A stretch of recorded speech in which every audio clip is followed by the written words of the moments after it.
Hello, welcome back to a new section of this video course, Structural Patterns. In this section, we will first explore about the composite design pattern, and then we will move on to the abstract design patterns. Finally, we will dive into the bridge design pattern. Let's move on to the first video of this section that deals with composite design pattern. In this video, we will learn about creating compositions along with binary tree compositions. We will also try to differentiate between composite pattern and inheritance. So, we're going to start our journey through the world of structural patterns. Structural patterns, as the name implies, help us to shape our applications with commonly used structures and relationships. The Go language, by nature, encourages the use of composition almost exclusively by its lack of inheritance. Because of this, we have been using the composite design pattern extensively until now.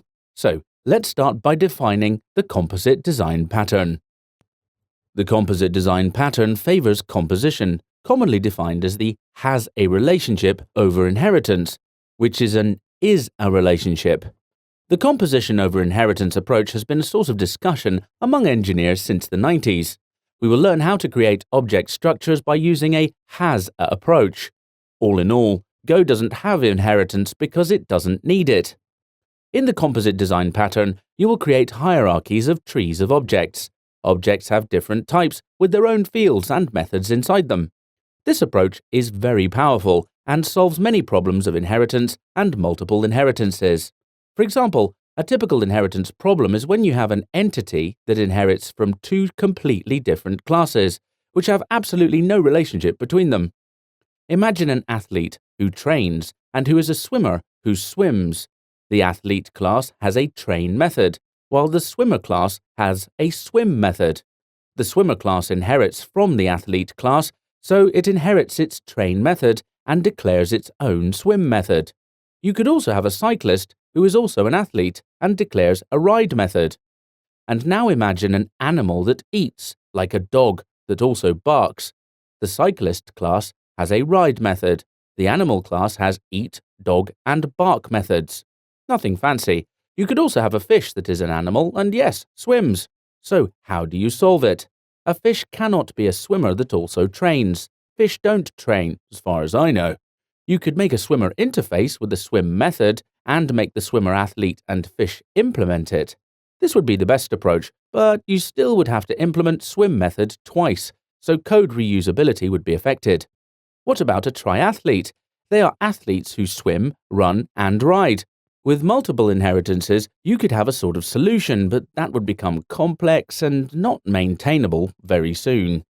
As you have probably imagined already, the objective of the composition is to avoid this type of hierarchy hell where the complexity of an application could grow too much and the clarity of the code is affected. We will solve the described problem of the athlete and the fish that swims in a very idiomatic Go way. With Go, we can use two types of composition, the direct composition and the embedding composition. We will first solve this problem by using direct composition, which is having everything that is needed as fields within the struct. Here, requirements are like the ones described previously. We'll have an athlete and a swimmer.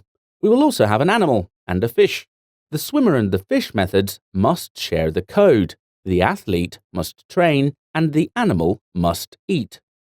We must have an athlete struct with a train method, and we must have a swimmer with a swim method. Also, we must have an animal struct with an eat method, and we must have a fish struct with a swim method that is shared with the swimmer, and not have inheritance or hierarchy issues. Now let's start with creating compositions. The composite design pattern is a pure structural pattern. It doesn't have much to test apart from the structure itself. We will write unit tests in this case, and we'll simply describe the ways to create those compositions in Go. First, we start with the athlete structure and its train method. Let's open the composite.go file.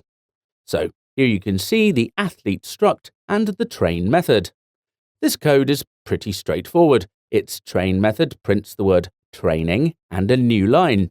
We create a composite swimmer that has an athlete struct inside it. The composite swimmer A type has a myAthlete field of type athlete. It also stores a func type. Remember that in Go, functions are first-class citizens, and they can be used as parameters, fields, or arguments, just like any variable. So Composite Swimmer A has a mySwim field that stores a closure, which takes no arguments and returns nothing. How can I assign a function to it?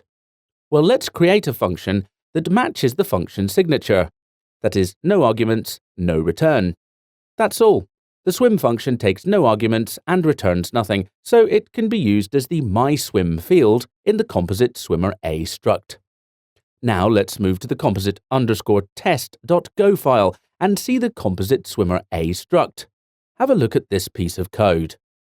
Because we have a function called swimFunction, we can assign it to the mySwim field. Note that the swim type doesn't have the parenthesis that will execute its contents. This way, we take the entire function and copy it to mySwim method. But wait!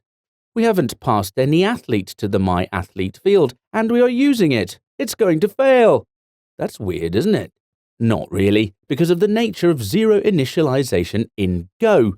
If you don't pass an athlete struct to the Composite Swimmer A type, the compiler will create one with its values zero initialized. That is, an athlete struct with its fields initialized to 0. Check out section 1, Ready, Steady, Go, to recall zero initialization if this seems confusing. Consider the Composite Swimmer A struct code again. So let's go back to the composite.go file. Now we have a pointer to a function stored in the mySwim field. We can assign the swim function the same way, but with an extra step. Let me show what this extra step is. Here, where we have written the code for test, let me remove the comments. First, we need a variable that contains the function swim. This is because a function doesn't have an address to pass it to the Composite Swimmer A type. Then, to use this function within the struct, we have to make a two-step call. What about our fish problem? With our swim function, it is not a problem anymore. First, we create the animal struct. Then we create a shark object that embeds the animal object. Wait a second. Where is the field name of the animal type? Did you realize that I used the word embed previously? This is because in Go, you can also embed objects within objects to make it look a lot like inheritance. That is, we won't have to explicitly call the field name to have access to its fields and method, because they'll be part of us. So, this code will be perfectly okay. Now we have an animal type, which is zero initialized and embedded. This is why I can call the eat method of the animal struct without creating it or using the intermediate field name. Finally, there is a third method to use the composite pattern. We could create a swimmer interface with a swim method and a swimmer implementator type to embed it in the athlete swimmer. With this method, you have more explicit control over object creation. The swimmer field is embedded, but won't be zero initialized as it is a pointer to an interface. The correct use of this approach will be this piece of code. Let's save this file, move on to terminal, and execute the command go test-v. And here's the output for Composite Swimmer B, as expected. We got the output as training, training, and swimming, eating, and swimming, and the fourth one, training and swimming. And we have passed the test. Which approach is better? Well, I have a personal preference, which shouldn't be considered the rule of thumb. In my opinion, the interfaces approach is the best for quite a few reasons, but mainly for explicitness. First of all, you're working with interfaces which are preferred instead of structs. Secondly, you aren't leaving parts of your code to the zero initialization feature of the compiler.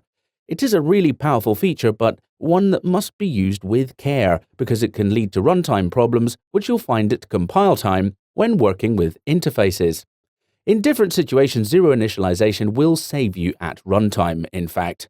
But I prefer to work with interfaces as much as possible, so this is not actually one of the options. Now let's have a look at binary tree compositions. So another very common approach to the composite pattern is when working with binary tree structures. In a binary tree, you need to store instances of itself in a field. Here's how the code looks. This is some kind of recursive compositing, and because of the nature of recursivity, we must use pointers so that the compiler knows how much memory it must reserve for this struct. Our tree struct stored a leaf value object for each instance and a new tree in its right and left fields. Let's go to composite test.go. With this structure, we could create an object like this. We can print the contents of its deepest branch, as I've done here with this code line. Let's move to the terminal and execute this code. So, you can see that the test is passed and that we output 6. Let's see composite pattern versus inheritance. When using the composite design pattern in Go, you must be very careful not to confuse it with inheritance. For example, when you embed a parent struct within a son struct, like in this example, you cannot consider that the son struct is also the parent struct. What this means is that you cannot pass an instance of the son struct to a function that is expecting a parent struct, like this piece of code. When you try to pass a son instance to get parent field method, you will get this error message. This is a cannot use son as type parent in argument to get parent field. This, in fact, makes a lot of sense. What's the solution for this? Well, you can simply composite the son struct with the parent without embedding, so that you can access the parent instance later. Let's add p to the son struct and also make changes to get the parent field function. Cool! So now you could use the p field to pass it to the getParentField method. Let's open composite test.go. You can see we have used the p field to pass it to the getParentField method. Let's move to the terminal. And here's the output for the test. Awesome! At this point, you should be really comfortable using the composite design pattern. It's a very idiomatic Go feature, and the switch from a pure object-oriented language is not very painful. The composite design pattern makes our structure predictable, but also allows us to create most of the design patterns, as we will see in later sections.